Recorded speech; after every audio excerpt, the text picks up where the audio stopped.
Hey guys, welcome to Impact Infusion. Here we are on our second week of this series that we're doing called Radical. It is a 6-week study of going through the book of Daniel. And this has been an awesome series for our second week. And I'm really excited to really get into the meat of it in the next couple weeks. And so basically what we're kind of going through is, what does it mean to have radical faith? Daniel was one of those guys that was a normal, regular guy. He did a lot of cool stuff later on, but ultimately he was just a regular guy, good-looking guy, and it happened to be in the middle of this slavery that the Israelites were under. And he and Shadrach, Meshach, and Abednego, which hadn't had their Shadrach, Meshach, and Abednego names yet, they used to change their names back in the day. They had been walking with the Lord, and they were good-looking guys, and they happened to be sought out by the king. The king said, "Hey, I see you guys. You're good-looking. You're smart, and I'm going to take you guys, and I'm going to ask you to be advisors for me." And so that's kind of the background of this series. Radical is one of those things that is often used in weird situations. If someone's radical, they usually are kind of extreme. And I think, here it is, the NFL playoffs. I know I watched the Seahawks game yesterday. My team, the Niners, are playing. That's why I've been wearing a lot of red, is my team. I'm representing my team with the color I'm wearing. Hopefully they do good today. I guess we're going to find out.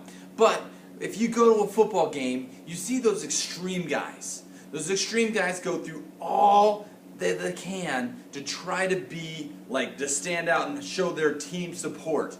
There's the green Seahawk, ultimate Seahawk fan, and he doesn't wear a shirt. He paints himself completely blue, or is it green? I don't know. I'm not a Seahawks fan. And he's ripped, and he's just always just like, "Yeah, Seahawks!" And he's always in the end zone, and somehow every game he gets on TV. I don't know how it happens. I don't know if he knows somebody, but he's always on there. I have a friend named Shay. He's an extreme Raiders fan, and the Raiders aren't really, they're kind of like the bad boy of the NFL, right?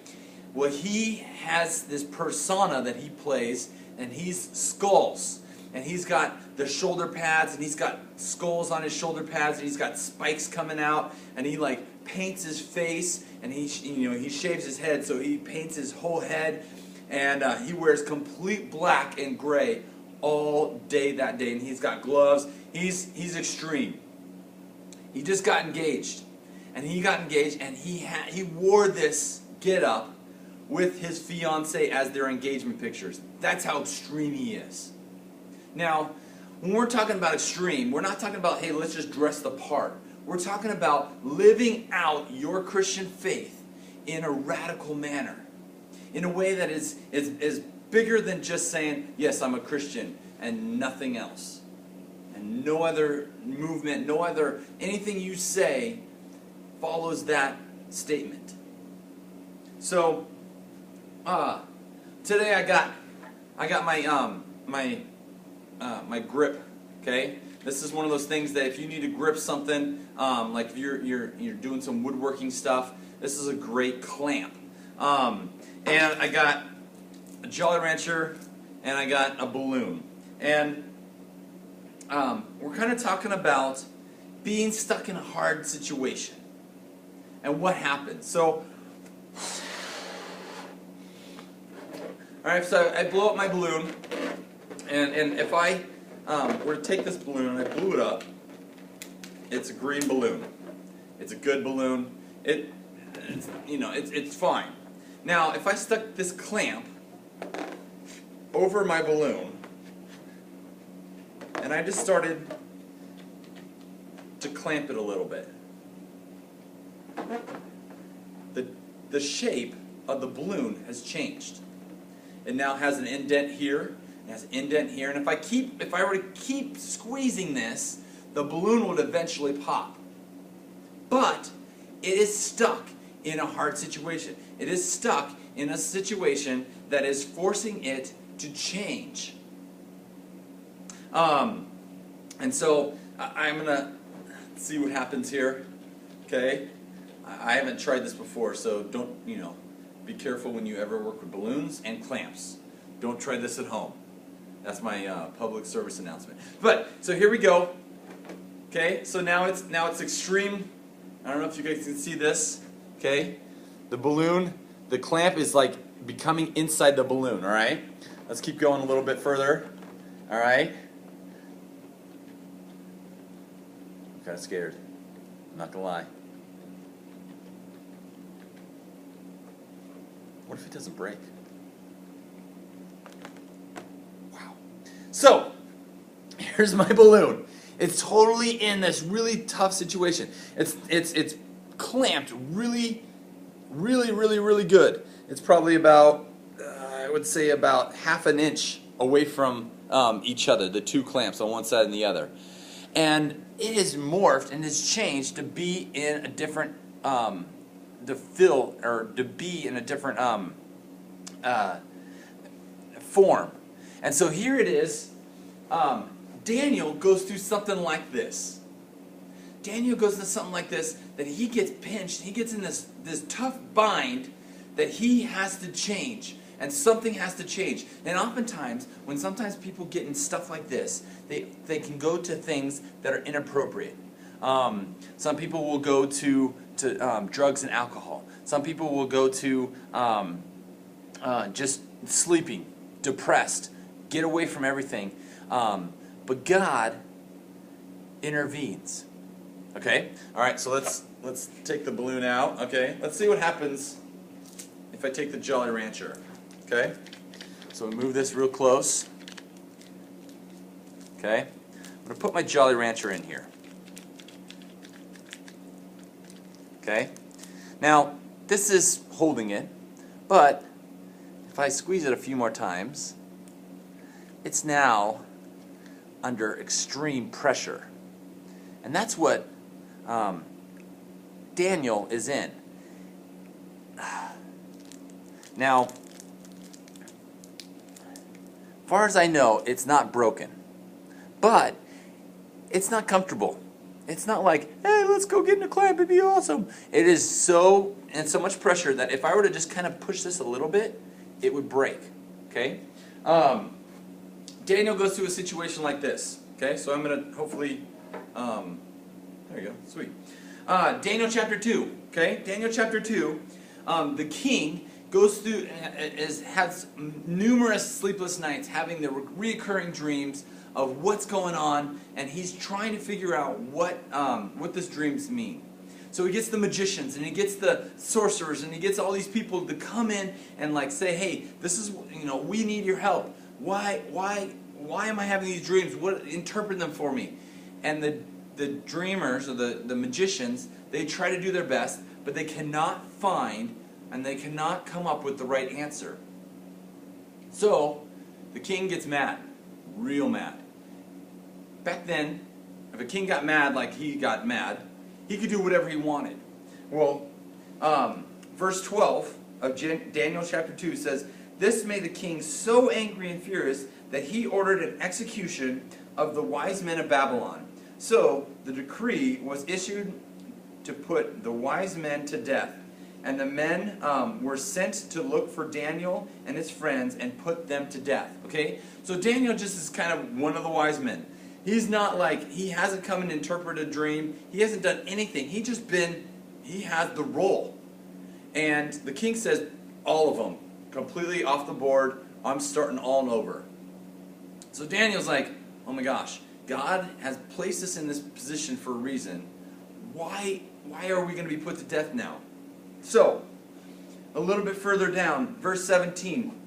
Then Daniel returned to his house and explained the matter to his friends, Hananiah, Mishael, and Azariah, which were Shadrach, Meshach, and Abednego before they changed their names. Okay? He urged them to plead for mercy from God of heaven concerning this mystery, so that he and his friends might not be executed for the rest of the wise men of Babylon. During the night, a mystery was revealed to Daniel in a vision. Then Daniel praised God of heaven. So God says, all right, king has this dream. Daniel and his buddies pray. Daniel goes to sleep. God reveals it to him. He wakes up and he's like, woo! It's awesome! We're not going to die! And so he gets this vision.